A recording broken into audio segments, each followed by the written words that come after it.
আজকের কর্মসূচি মূলত বিশেষ চাহিদা সম্পন্ন যে সমস্ত ছেলেমেয়ে যারা শিক্ষার সঙ্গে যুক্ত আছে এবং সমস্ত বিশেষ চাহিদা যুক্ত ছেলেমেয়েদেরকে যাতে শিক্ষার আঙিনে আনা যায়, মূলত এই কারণে শিক্ষা ব্যবস্থার মধ্যে আইন আছে।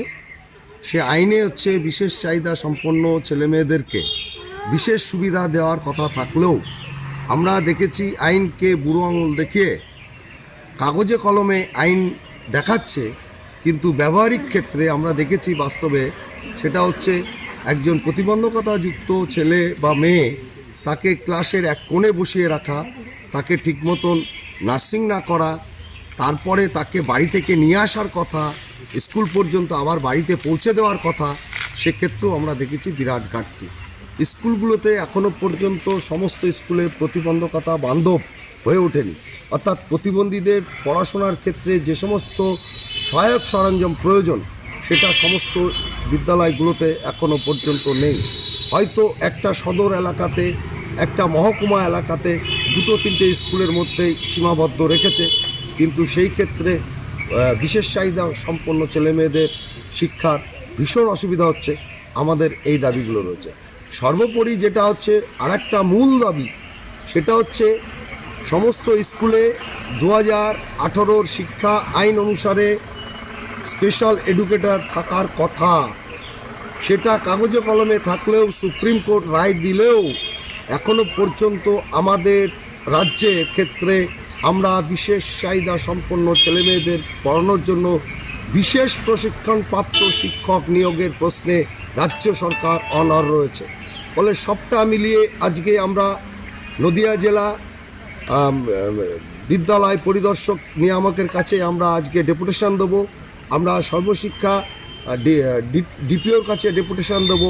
আমরা ডেপুটেশনের মাধ্যমে আলোচনার মধ্য দিয়ে আমরা এটা নিশ্চিত করতে চাই আগামী দিনে খুব তাড়াতাড়ি এই প্রতিবন্ধী সহায়ক, প্রতিবন্ধী বান্ধব বিদ্যালয়গুলোকে গড়ে তোলা এবং সেখানে শিক্ষা ব্যবস্থা এবং অভিভাবক সহ প্রতিবেশী শিক্ষা অনুরাগী শিক্ষকদের নিয়ে সচেতনতা শিবির গড়ে তোলা এবং তার মধ্যে দিয়ে যাতে আগামী দিনে এরা বিশেষ সুযোগ পায় এবং সেই সুযোগকে ব্যবহার করে যাতে এরা জীবনটা নিজের পায়ে নিজেরা দাঁড়াতে পারে। এবং প্রতিবন্ধীদের আইন অনুসারে উচ্চশিক্ষার ক্ষেত্রে 5% রিজার্ভেশন এবং চাকরির ক্ষেত্রে 8% রিজার্ভেশন, এটাকে নিশ্চিত করতে হবে।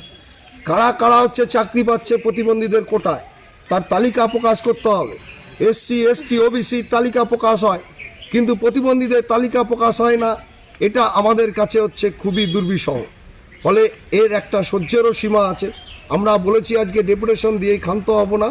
আমরা ডেপুটেশনের পরে যদি এটা কার্যকারী না হয় আমরা লাগাতার আন্দোলন করব, বৃহত্তর আন্দোলন করব এবং হাজার হাজার লাখো লাখো প্রতিবন্ধী হচ্ছে রাস্তায় নামবে তাদের দাবি আদায়ের জন্য। এই রাজ্যের সরকার এবং কেন্দ্রের সরকার দুটো সরকারি মন্দির মসজিদের মধ্যে সীমাবদ্ধ থাকতে চাইছে। মন্দির মসজিদের মধ্যে মানুষকে গুলিয়ে ফেলা হচ্ছে। ফলে রাজ্যের টেট উত্তীর্ণ ক্যান্ডিডেটরা তারা আজকে 1000-এরও বেশি দিন ধরে কলকাতার রাজপথে তারা হচ্ছে ধর্নায় অবস্থান করছে। আজকে 2020 সালে সুপ্রিম কোর্ট রায় দেওয়ার পরেও এ রাজ্যের ক্ষেত্রে এখনও পর্যন্ত স্পেশাল এডুকেটর স্কুলে নিয়োগ হয়নি। ফলে এ দাবি আমরা, সুপ্রিম কোর্টের রায়কে মান্যতা দিচ্ছে না রাজ্যের সরকার। ফলে রাজ্যের সরকার জনমানুষের সামনে প্রতিদিন নগ্ন হচ্ছে এবং প্রতিদিন হচ্ছে কোর্টের রায় এবং হচ্ছে সুপ্রিম কোর্টের রায়, বিচারপতি রায়কে অবমাননা করে চলছে। এটা দীর্ঘদিন চলতে পারে না, তাই আমরা লড়াইয়ের পথটাকে বেছে নিয়েছি।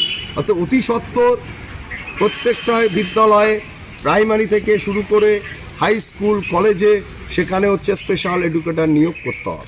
কতটা আশাবাদী? দীর্ঘদিন তো তারা রাস্তায় আছে, তারপর তাদের চাকরি এখনো সুনিশ্চিত করতে পারেনি সরকার। আপনাদের কতটা, তবুও একটা জায়গায় নিজেদের প্রতি বিশ্বাস রাখতে হবে এই কারণে যে আমরা আশাবাদী। এই কারণে যদি সুপ্রিম কোর্টের রায়কে মান্যতা না দেয় আমরা লড়াই করব এবং লড়াই করেই হচ্ছে আমরা আমাদের অধিকারকে আদায় করব।